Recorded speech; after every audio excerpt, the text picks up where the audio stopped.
Hey there. Welcome to the Lean Lifestyle Podcast, where we talk all the things about losing fat and building muscle in your 40s and beyond. This is your host, Courtney Whitten, certified personal trainer and health coach and owner of Seat Fitness. And today we have a very special guest. We have Dr. Cathleen Brown, or you can call her Dr. Cat. Dr. Cat is an OBGYN, and she's also an educator on menopause and hormone replacement therapy. We are so happy to have you here, Dr. Cat. Welcome to our show. Thank you so much for having me. It's nice to be here. Great. So I just want our audience to get a little feeling about who you are and what you do, who you serve. So if you can just give us a little tidbit about your background and how you help women. Sure. So I am a board certified OBGYN. I actually did my training in the Army. I came from a family where nobody really had gone to college. And so I ended up taking an Army scholarship for both college and for med school. And so when I came out of med school, I went on to active duty and did my residency in the Army out in Hawaii, and then moved around the country a little bit, working in Texas, working in North Carolina, different military bases. And I spent 12 years in the Army doing full scope obstetrics and gynecology, but it's very OB heavy because young, healthy soldiers are having babies a lot of the time. So Uh-huh. basically, spent my career doing that. And then when I got out, I'm from the Philadelphia area. So I moved back to this area and ended up taking a job as a OB laborist, basically providing in-house coverage for hospitals, for obstetrics.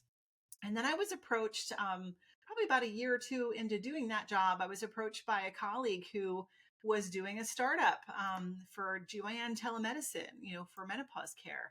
And at the time, I was struggling with my own perimenopause struggles and symptoms and trying to get the care that I needed. And working in the hospital doing like emergency labor and delivery type stuff, I really missed the continuity and the care I was getting in the relationships with patients in the office. So doing this telemedicine and starting to work for Winona was actually a really nice way to kind of bring that back in. So I wear two hats. So I have my hospital job where I'm delivering babies, attending to emergencies that come through the ER, the obstetrics and gynecology related. But then when I'm not there and when my kids are at school, I'm doing telemedicine, taking care of patients online for our platform, Winona. And it's been wonderful. It's really nice.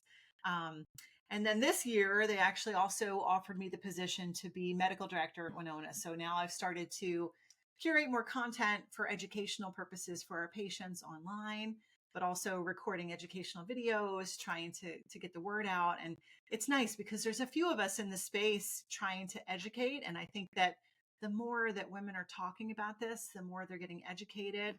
And we're just trying to change the dialogue, and it's women no longer have to suffer in silence. Now it's being brought to the forefront, which I think is wonderful. Oh, that's so amazing. Okay, I didn't actually realize you were still doing both, that you were still working in hospital and Yeah. you are doing your telemedicine. That's fantastic. And I also want to say this, I just feel like there's just not a lot of good education out there. I remember literally so I'm 43. I remember probably about 5 or 6 years ago, I didn't even know what perimenopause was. Like I did not even know there was like a whole lead up into Right. into menopause. So here's what I want to ask you. I want to kind of know, like, can you tell our audience like what to expect during this time of perimenopause, the onset of menopause?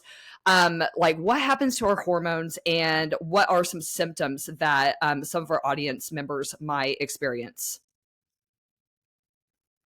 Absolutely. I think your experience is kind of very common compared to a lot of women. I think most of us have this vague understanding of hearing about menopause from movies or from other women in our family, but most of us think it's not going to affect us until we're in our 50s, right? So the average age of menopause is about 52 in the US, and symptoms can really start for up to a decade before. And so for some women, if they're going to be going through menopause at 45, 46, that means they could start symptoms as early as 35. So, it's really at that point of our lives where we might be kind of shifting our mindset. Maybe we're worried about protecting our fertility or, protecting against pregnancy and managing our cycles and managing periods.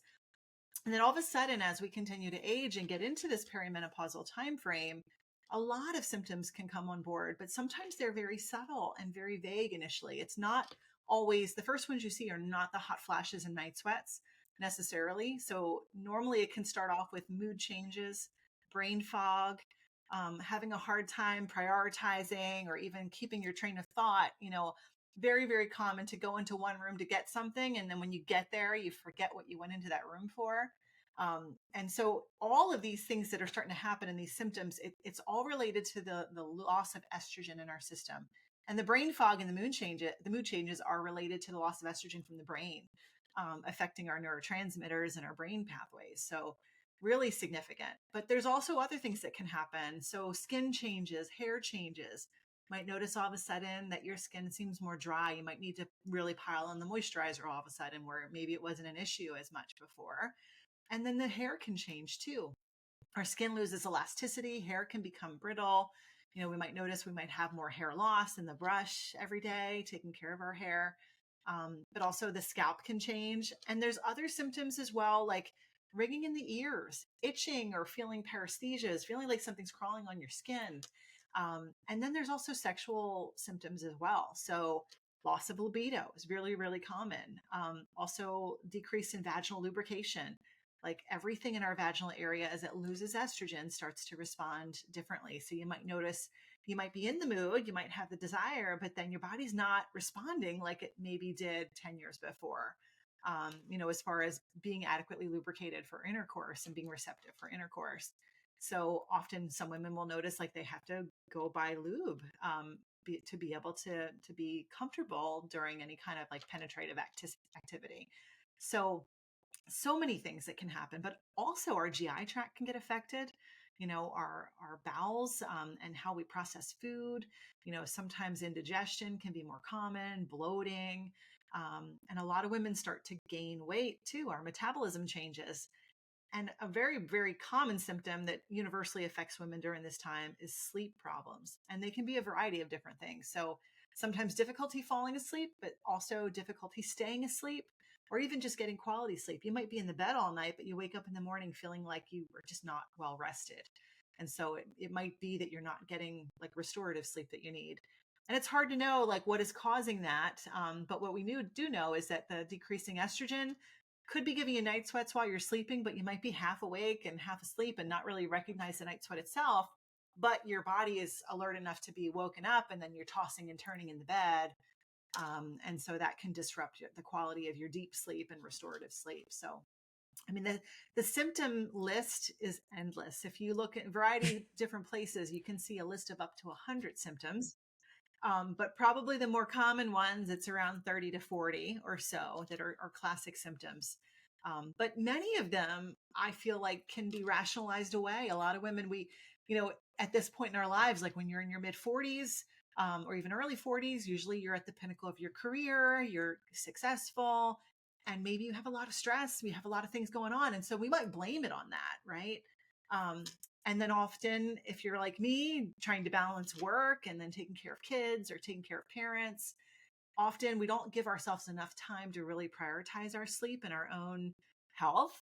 And so we might blame it on that, and we might blame it on, many other things. So, but often a lot of these symptoms are all related to this decline of estrogen from our body.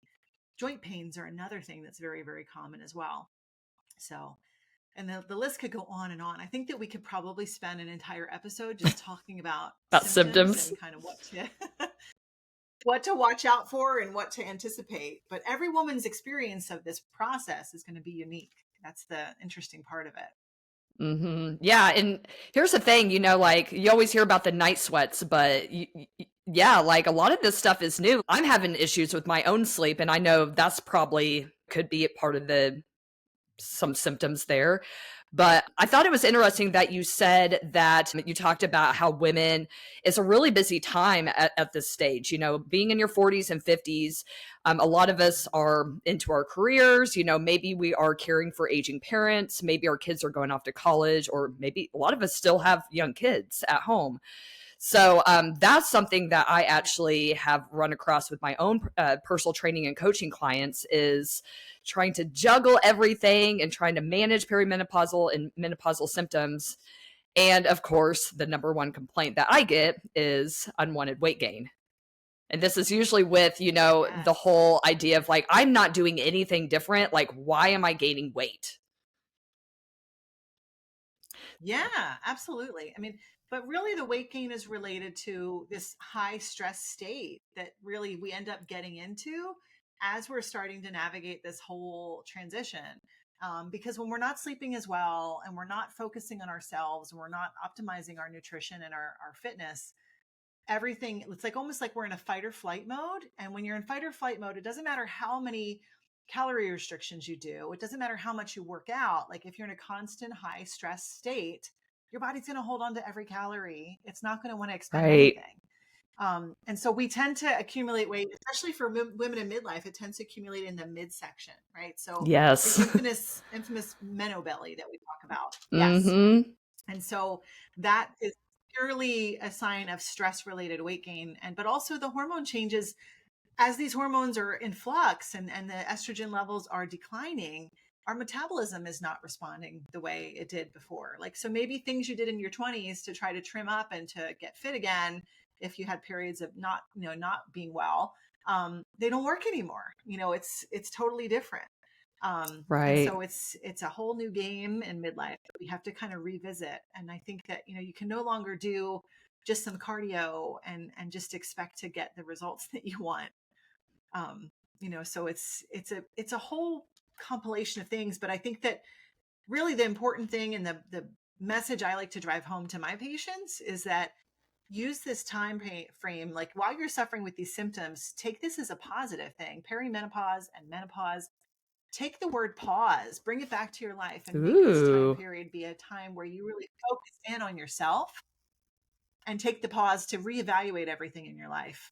Do what you need to do. Like, as women, we are so very good for caring about everyone else in our lives. We are not so great about caring for ourselves and putting ourselves first. I mean, I certainly have been a culprit, of doing that. But when you are going through such a huge change in your own health and your own wellness, you have to start turning the attention inward. I mean, it's like the same thing we tell people when they get on an airplane, Oh, put your yeah. oxygen mask on first before you help anybody else. So, but we don't think about that. We think, I got to do this for this person, this for that person, but you really have to put yourself first. Absolutely. I loved how you Talking about said, this too.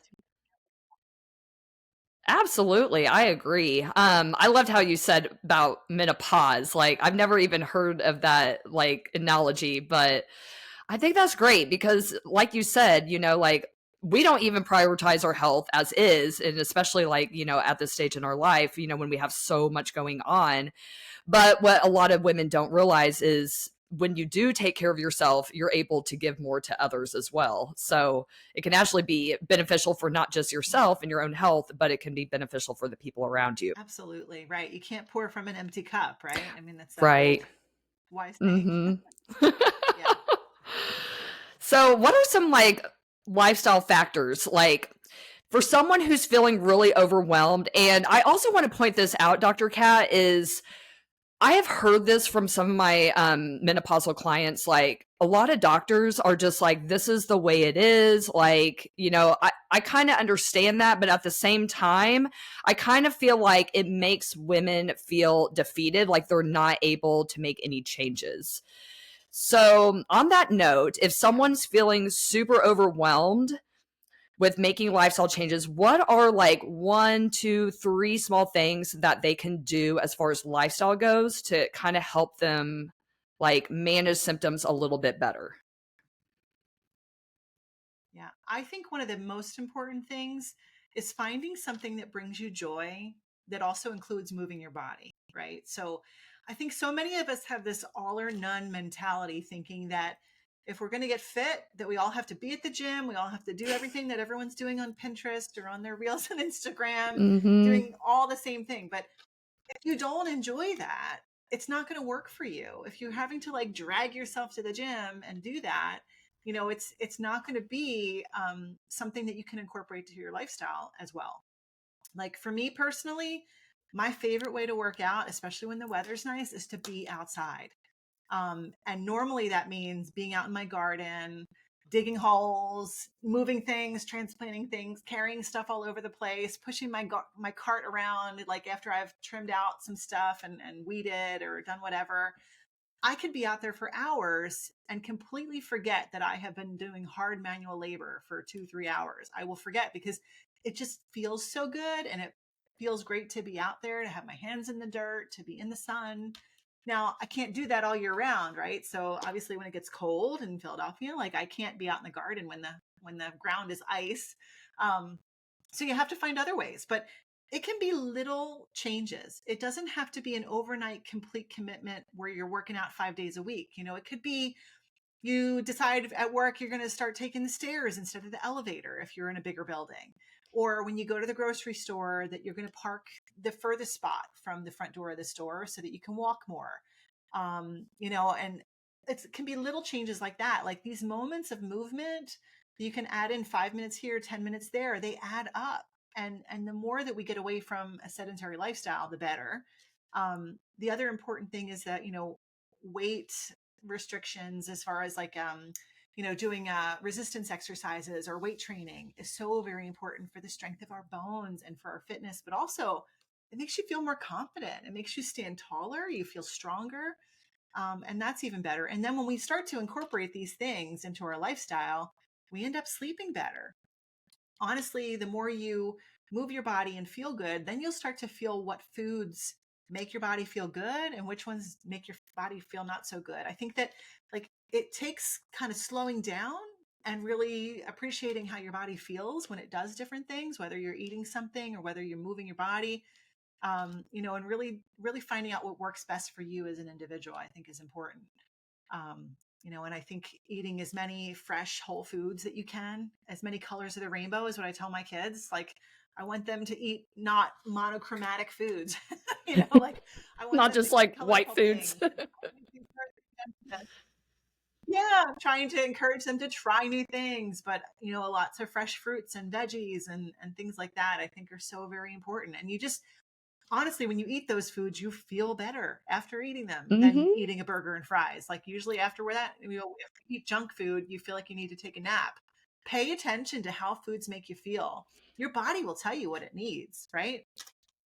Absolutely. I love this so much. Those are Yeah, and I love how you said you're talking about like just gardening. Like I'm the same way. So like I'm a big hiker. So it's so funny cuz like I usually work out on Saturdays, but during hiking season, like September, October, November, I'm in the woods for the most part. And for me it's just so stress relieving. I can be nice. out for like hours and hike miles and miles and I love it and I don't even feel like it's exercise.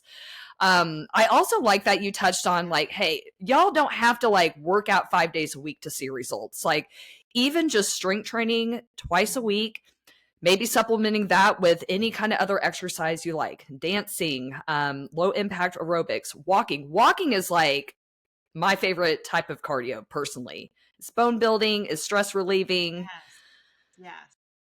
And I mean, honestly, like Absolutely. if more Yeah. women would just focus on movement during the day, you know, like you said, parking further away when you're you know, going to the grocery store, parking further away, taking the stairs. I have a Fitbit and I really like being able to track my steps. And I don't think women, yeah, all right, that's great. I think women Yes. kind of, yes. I Are love you it. Fitbit And it's too? and also yes. I'm sorry, what did you say? I didn't hear that last little bit. You said Yeah, and I tracking use it to something. track Okay, I gotcha. Mm-hmm. my sleep quality. I use Yes. it. Yeah. I love it. I mean, I work out every day. Yes. Right? It gives you a lot of feedback. And oh my gosh, I could not believe like how much I'm awake during the night. So I'm glad that you touched on sleep earlier because I think that's a huge symptom. I know a lot of the clients that I work with, yeah, they're struggling with weight loss and that's why they come to me. But they're also, you know, dealing with a whole other host of issues, and that includes sleep. But yeah, ladies, get yourself a Fitbit. Like it is such a great investment. Don't underestimate walking. Walking, if you are struggling with weight gain, even just watching your steps and, taking a short walk every day. And again, like if you can get outside, I know it's wintertime, like I'm in here in Arkansas and it's just gross outside today, but I do have a walking pad. So y'all find solutions to get those steps in. It really does help with weight management. And not only that, it's going to help you feel better. Movement is going to increase your mood, which is another symptom of perimenopause and menopause. Anything else we want to add as far as lifestyle? I think that's really the main I mean, thing. I think, yeah, those are the main things, but also, I mean, the sleep hygiene is such an important thing, right? If we're not sleeping well, like we have to look at like our screens, right? Like we need to turn our Mm-hmm. phones off, keep it out of the bedroom, try to avoid watching TV before trying to go to sleep. Trying to limit our consumption of things that can interfere with quality sleep, like caffeine later in the day, but even alcoholic beverages too. I mean, a lot of women going through perimenopause will notice that their hot flashes and night sweats get infinitely worse if they have a few glasses of wine. And I love wine just as much as the next woman, but Mm-hmm. it's one of those things that, moderation is key. Um, get one glass and just, nurse it and savor it over time rather than trying to get, second and third glass in, I think is really helpful. So Ooh, if you're okay. having Yeah, I want to trouble, talk about to this. try. Yeah. Hmm.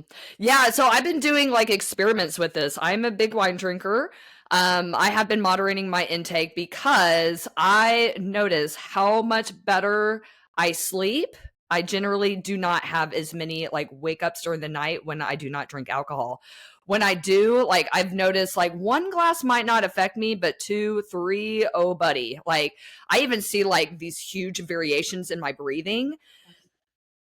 So I know I'm not getting that sleep quality because it's actually Yes. waking me up. So yeah, I'm glad that we're having this conversation.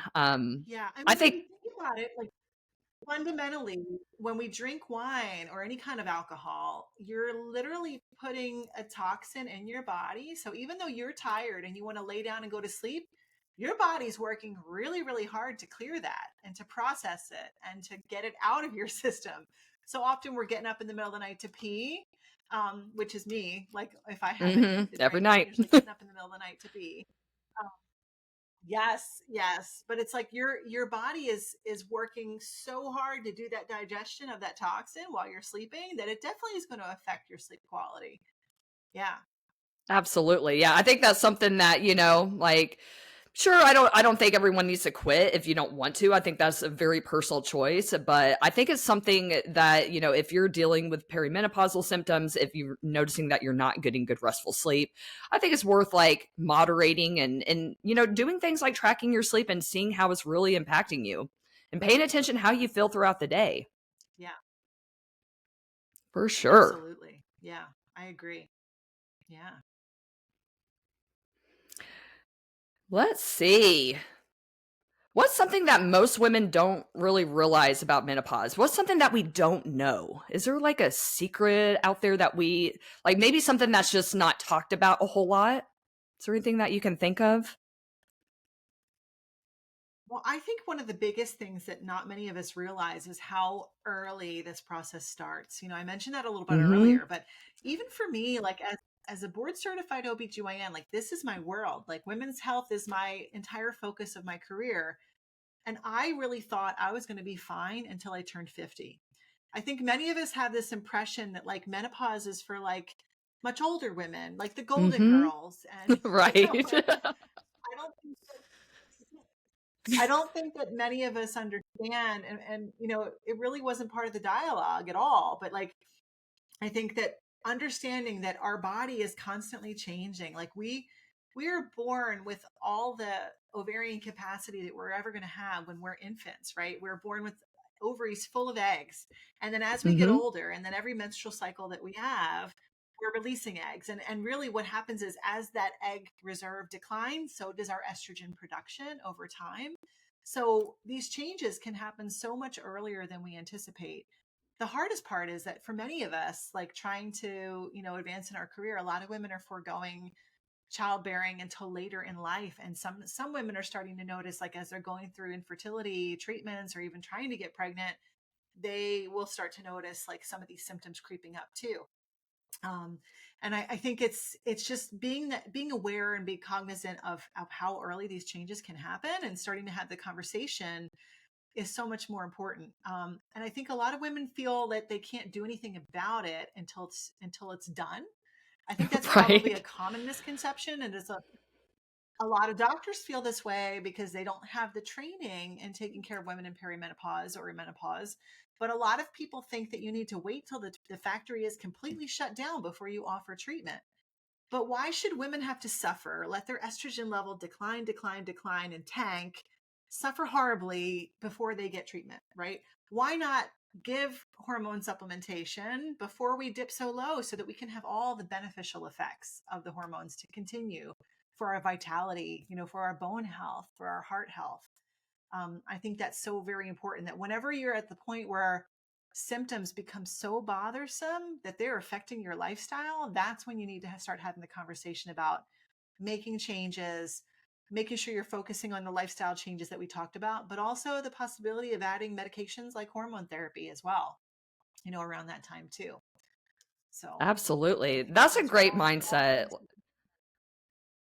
Yeah, that's a good mindset to be in. I just kind of feel like, a lot of us don't know. Like, I didn't know it could last up to 10 years sometimes, and like you were saying, like, why should we suffer through this? Like, a drop in estrogen, let's see, you talked about how it can impact your sex drive, it can impact lubrication, it can impact your sleep. I mean, all those things, like, I don't want to suffer through that. I don't want to be miserable during this time. Like, Right, exactly.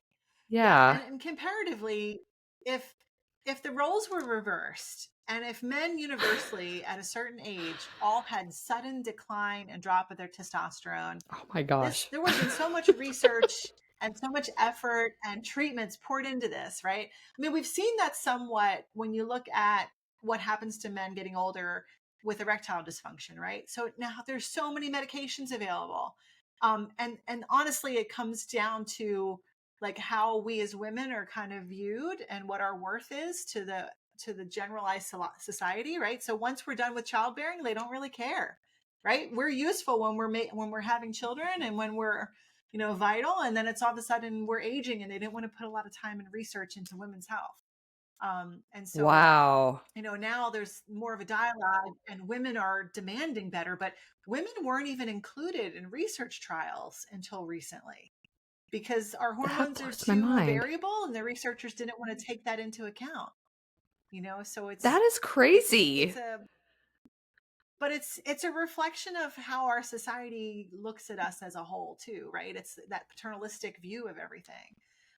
But now women are demanding better, and women want better. We want to make the second half of our lives better than the first half, right?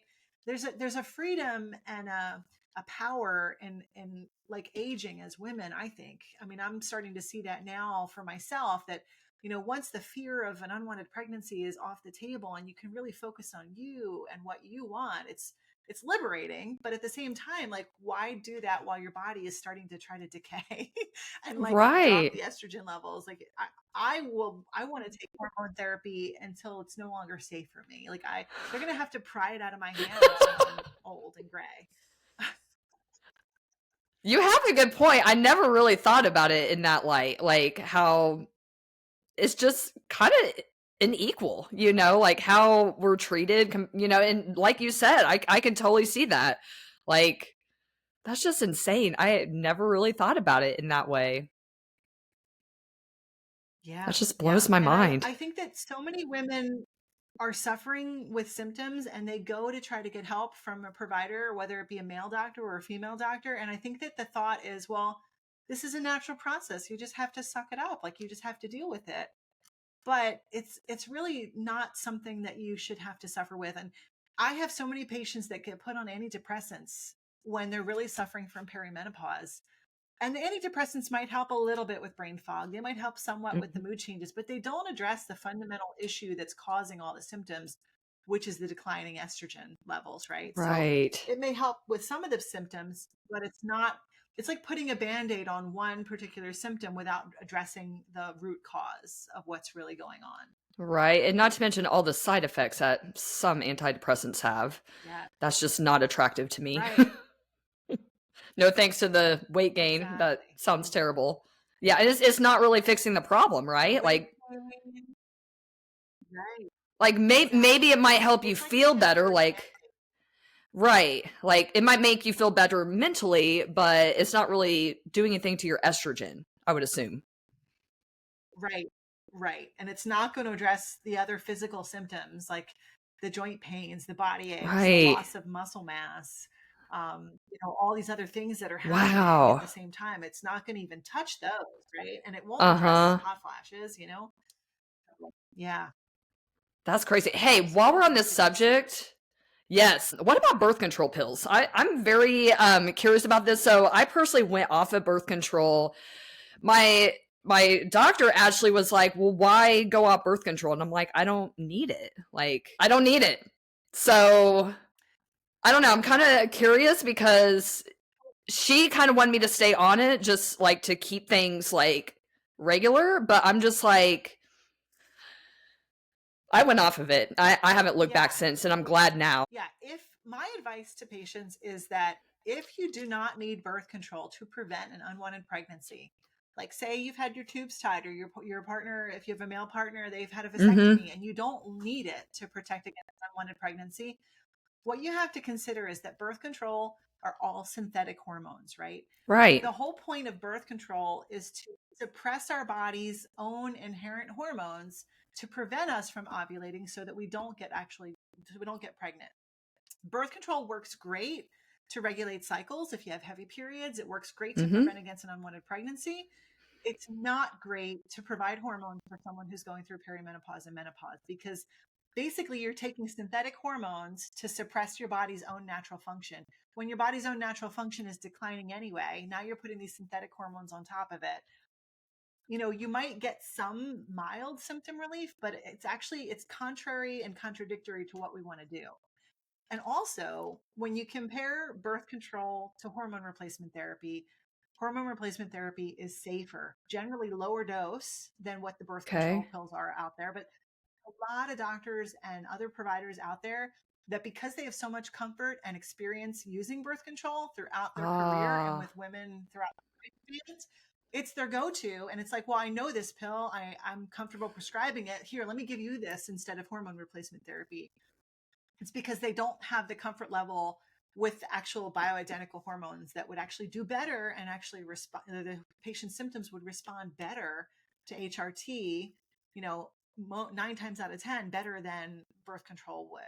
So they work very differently. Now, I have some patients that are on birth control because they still need to protect against pregnancy, especially in their Mm-hmm. early to mid 40s. Like they don't have a permanent That makes sense. sterilization, and they don't want to get pregnant, but they're also starting to suffer from the symptoms of perimenopause. So I've had women that are still taking their birth control and we're able to add in a low dose bioidentical HRT to help with their symptoms, and they can safely do both. So that's Great. something that's a Okay. possibility too. Yes. Yes. But Okay. yeah, Thanks birth for clearing control that does up. not take. Yeah, Okay. Yeah. sure. I was always wondering about that because I'm like, I understand it regulates your cycle and whatnot, but I'm like, but isn't that like synthetic? And I don't know. And not to Yeah. mention, oh my gosh, it took a while for my cycle to be normal again. I'm talking almost a year. So, whew. Yes. Yeah. Well, and there's a lot of women that get low estrogen levels just from taking birth control too, right? So a lot of Mm-hmm. women can get side effects that are very perimenopausal in type, just from being on a birth control pill. They can get hypoestrogenic side effects like vaginal dryness, loss of lubrication, Wow. just from their pill. So Yeah. very, very common to see that. Yeah. Okay. Really interesting. Can we talk a little bit about HRT? I'm just kind of curious. I don't honestly know a whole lot about it. I'm not taking it. But yeah, I know my audience and my clients would be interesting in hearing what you have to say about hormone replacement therapy. If you can kind of like let us know what's available out there. I know there's like estrogen creams and patches and things like that. What's available to us?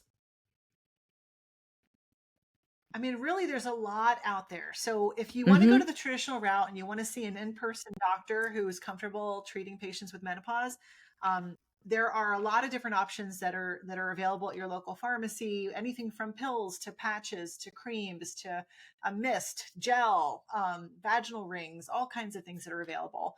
And then there's also online telemedicine companies like the one I work for, Winona. So if you don't have a doctor in your area that feels comfortable, or maybe you go to the OBGYN and you tell them at your annual visit that you're starting to have symptoms, but they say, well, no, come back after you're done and after your period is quit for a year, then I'll start treatment. Oh gosh. If you're getting a lot of no's and the doors are Mm-hmm. closing and no one's really offering you treatment, you do have the option to augment your in-person care with an online telemedicine company like ours, right? So we exist purely for patients that do not have access to a provider who feels comfortable prescribing. And so, we personally sell, we have transdermal or via skin methods, so cream or patch, but also oral Mm-hmm. pills as well. And so typically when you're going through these symptoms, if you still have your uterus, most women benefit from adding in estrogen and progesterone. Now, as human women, we have three main estrogens in our body that are circulating. And so typically we recommend replacing your estradiol, which is your most common estrogen. There's also estriol and estrone. But when you think about progesterone, it's really important to have something that's a bioidentical progesterone, not the progestins that like are in birth control pills. Oh, I So see.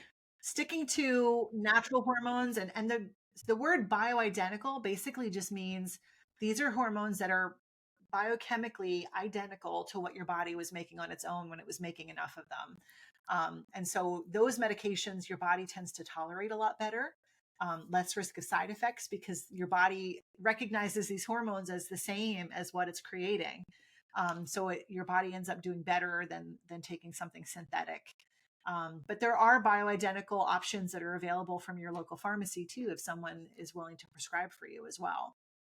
So, and then also testosterone should be part of the equation and part of the conversation too, right? So even though we're Mm-hmm. women, we also have We need circulating it. testosterone levels in our body, which yeah, we do. And as our estrogen is declining, so do our testosterone levels. Our testosterone tends to be a major driver of our libido and our sexual Mm-hmm. desire, but also our muscle strength, our muscle Yes. maintenance is important too. Yeah. So that's another hormone that's important to consider is part of that decline, even with the estrogen as well. So testosterone in the U.S. is highly regulated, so it's considered like a controlled substance. There are not Mm-hmm. testosterone treatments that are FDA approved for women. They're all FDA approved for men. Of Again, course. back to the paternalistic view of women in our society. Yep. um, yeah, but there's other ways to naturally boost your testosterone. Like we use a supplement that's a hormone precursor that's called DHEA, Oh, I've which heard of when your this. body metabolizes DHEA, yeah, when your body metabolizes DHEA, it breaks it down into estrogen and testosterone. So it's a gentle way to elevate your testosterone Mm. level safely at a low level. So that's a treatment that we use to augment our HRT that we prescribe for patients. And that's a And so that's supplement, important right? to consider as well. Yes, yes. Okay. So it's a hormone that naturally occurs in our body, but it's made in supplement form too. Yeah, Cool. Okay. That's absolutely. awesome. I didn't even Yeah. I know I've heard of it, but So yeah, I didn't realize. yeah. And the progesterone part of HRT is really important. If you still have a uterus, it's one of those things that you need to take because whenever you take estrogen, your estrogen is so beneficial for every other part of your body, but what it can do to your uterus is it can cause that lining, your menstrual tissue, to overgrow. So that's the one very negative thing it can do, that if you take estrogen by itself and you don't take progesterone with it and you have a uterus, it can make you at risk for having a precancerous growth inside the uterus. So whenever you have your uterus, still in place and you start Mm-hmm. HRT, it's important that you have that combination of estrogen I and see. progesterone together. Okay, that's good to know. I'm glad that you brought that up. Okay. Sure. What about, can you kind of walk us through like what the process, because now I'm like really curious about how Winona works, like this whole telemedicine thing. Like, Yeah. I don't know much about it. And I think that a lot of women have that issue of just, like you were saying earlier, doctors just like, well, like not really wanting to treat us. Like, even though we are having symptoms and, we're getting results that we don't like. And just like you're saying, like, why suffer through, perimenopause and menopause when we can actually make you a lot more comfortable? I think it's unfortunate that a lot of doctors just don't, I don't know what the reason is. I don't know if they just don't feel comfortable, prescribing or whatnot. But I Yeah. do think that this would be helpful for our listeners to kind of walk through what the telemedicine process looks like. Absolutely. And ours is very fairly easy. I'm actually a patient at Winona as well as a doctor. So I can speak from experience what it's like to get through on the portal. But when you go to our website, which is winona.com, basically it'll ask you what state you're located in. I want to say we're in 34 states now. It might even be expanding this week. So by the time your episode airs, it could be 35 or 36. Great. But each state has their own telemedicine laws. Yeah. So when Okay. you get on there, you select the state you live in. It'll let you know if we're available in your state or not. Then it'll start asking you for some demographic information. Basically, we need to make sure that you are who you say you are. Mm-hmm. And we want to verify like with a selfie and with your photo ID, just so we can Okay. confirm who you are. And we want to know who we're taking care of, right? Then it's an online adaptive medical history questionnaire that asks you about all things pertinent for women's health. Do you have your uterus still? Do you have your ovaries? What are your symptoms? You'll be able to select which symptoms you're suffering from. Tell us about any medications you're taking, any medical problems you've had in the past, so that we can make sure that you're a safe candidate, for HRT before we prescribe anything. And once you complete that medical history questionnaire, your chart is forwarded to one of our physicians in your state. They'll review the information. And sometimes, like when I get a chart on my desk, I will review it. And if there's anything I have a question about, I'll message the patient just to clarify, or maybe ask them, like, why do you take this particular medication? And then basically we come up with a treatment plan. And we talk about the different options. Some patients come in after looking through our site and they kind of know what they want to try. And a lot of women go for the body cream that we offer. That's a combination estrogen and progesterone. Mm-hmm. And so if they have an idea of what they want, we'll prescribe it and it gets sent to our own pharmacy and then mailed directly to their home within the week. Oh, Which is really wow. nice. Now, our platform, yeah, so you don't have to wait in line at the pharmacy. You don't have to Yeah. wait for prior authorization with your insurance, all that kind of stuff. We don't take insurance, but that's because it really limits the access to care. So I have a lot of patients that Mm-hmm. will get the receipt submitted to their insurance, or they'll use an Oh, FSA or an HSA card that they have in yeah. their insurance plan, because we do accept those, right? Because it's a medical expense that's valid. So, you can use those cards to pay for your treatment too.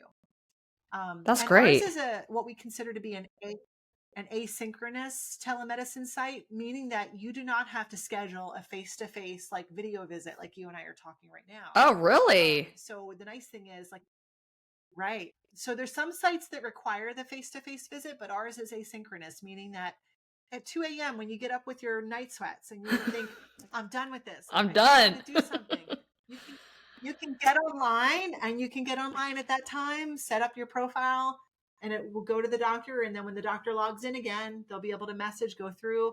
And the nice thing about this is you don't have to wait for weeks for an appointment like you do with your in-person doctor.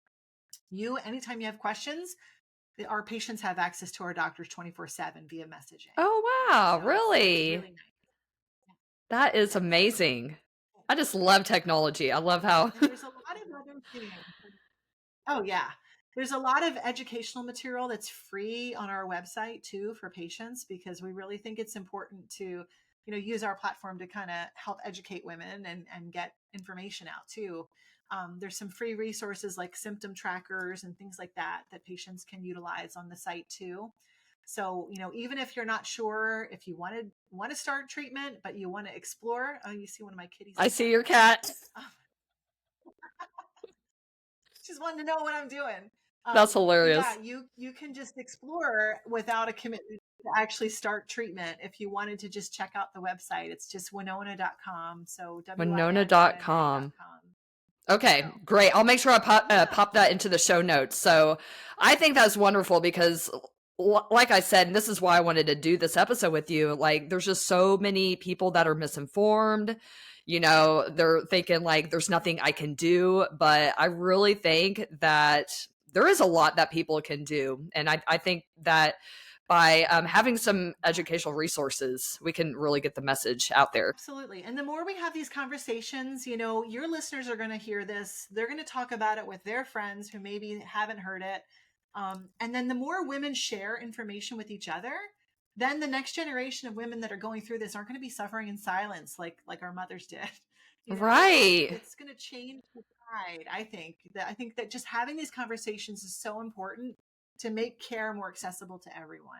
It really is. Absolutely. Yeah, I'm hoping my stepdaughter has a easier time with all of this than we do.